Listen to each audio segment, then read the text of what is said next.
राज्यसभा चुनाव से जुड़ी इस वक्त की बड़ी खबर आपको बता दें कि जहां आज राज्यसभा चुनाव के लिए अधिसूचना जारी होगी। मध्य प्रदेश विधानसभा के प्रमुख सचिव जारी करेंगे अधिसूचना।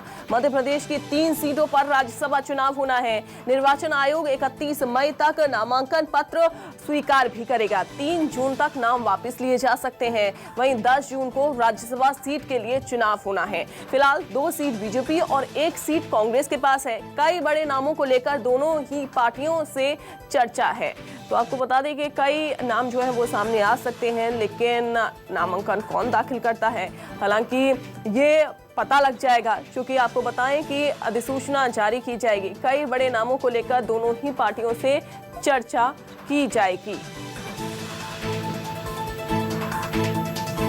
फिलहाल 2 सीट बीजेपी के पास है और 1 सीट कांग्रेस के पास है। ऐसे में ये सीटें किस किस के पास अब जाने वाली हैं जब रिजल्ट इसका आएगा और 10 जून को जब वोटिंग की जाएगी, वो देखने वाली बात होगी। फिलहाल 2 सीट बीजेपी और 1 सीट कांग्रेस के पास हैं और कई बड़े नामों को लेकर दोनों ही पार्टियों से चर्चा भी की जानी है। अमृतांशी जोशी हमारे साथ जुड़ गई हैं। अमृतांशी, राज्यसभा चुनाव के लिए अधिसूचना जारी होने वाली है, क्या जानकारी और क्या अपडेट?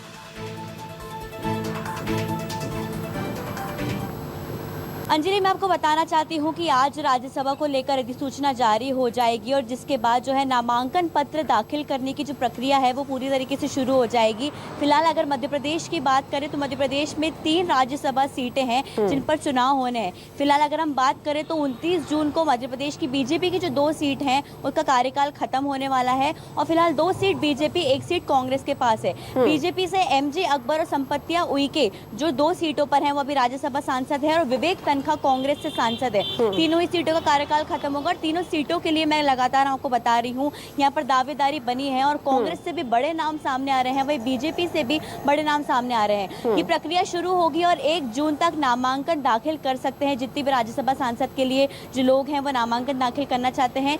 1 जून से 3 जून तक आप नामांकन वापस ले सकते हैं जो भी प्रत्याशी रहेंगे और 10 जून को ये चुनाव होने वाले हैं। 10 जून को ही इसके रिजल्ट आएंगे। तो मध्य प्रदेश की 3 राज्यसभा सीटों को हम कह सकते हैं काफी अहम माना जाता है और बड़े नाम फिलहाल इन सीटों पर है। अब देखिए, बीजेपी से हम कह सकते हैं कि जयवान सिंह पवैया का नाम एक सामने दिखाया जा रहा है और ओबीसी को लेकर इस बार बीजेपी काफी ज्यादा सक्रिय है। तो हो सकता है बीजेपी कोई ओबीसी चेहरे को इन सीटों पर उतारेगी। कहा जा रहा है कि बीजेपी लगातार ओबीसी और आदिवासियों को फोकस कर रही है, तो इसको लेकर बीजेपी कुछ खास फोकस करते हुए इन सीटों पर उतार सकती है। लेकिन अमृतांशी, चूंकि ऑलरेडी 2 सीट बीजेपी के पास है, 1 सीट जहां पर कांग्रेस के पास है, तो क्या लगता है ऐसे में बीजेपी कोई नया चेहरा उतार सकती है?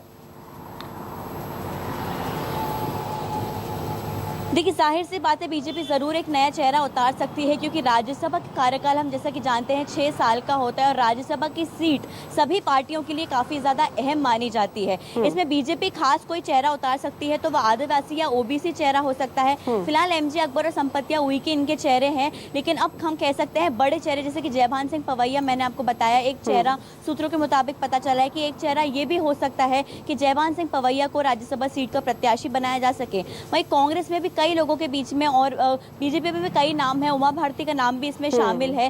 कांग्रेस की अगर हम बात करें तो विवेक तनखा का नाम तो है ही, लेकिन उसके अलावा अजय सिंह, जो कैप्टन अजय सिंह है, उनकी भी नाम पे कहीं ना कहीं मुहर लग सकती है और कई ऐसे बड़े तमाम नेता है जिनके नाम पर मुहर लग सकती है। तो बीजेपी और कांग्रेस में लगातार ये खींचतान बनी हुई है कि कौन सबसे ज्यादा सीटें फिलहाल मध्य प्रदेश में लेकर आएगा। हालांकि बीजेपी का कहना है कि वो कोशिश करेगी कि इस बार की तीनों ही सीटें बीजेपी के खाते में आए। वहीं कांग्रेस का कहना है कि वो बीजेपी से सीट छीनने की कोशिश जरूर करेगी। हालांकि बीजेपी का जो राष्ट्रीय संगठन है वो तय करेगा कि बीजेपी का चेहरा कौन रहेगा, लेकिन कांग्रेस में भी लगातार खींचतान बनी हुई है और किसी न किसी बड़े चेहरे को यहाँ पर प्रत्याशियों के रूप में उतारा जाएगा क्योंकि अधिसूचना जारी होने के बाद नामांकन पत्र दाखिल करने की भी प्रक्रिया जो है वो शुरू हो जाएगी। तो जल्द से जल्द देखा जाएगा कि जो चेहरे हैं उन पर नाम है, उनके नाम साफ हो जाएंगे और राज्यसभा को लेकर तैयारियां भी बीजेपी और कांग्रेस दोनों ही शुरू कर देंगी। जी बिल्कुल अमृतांशी, आप बने रहिए, एक और खबर पर आपसे अपडेट लेते हैं।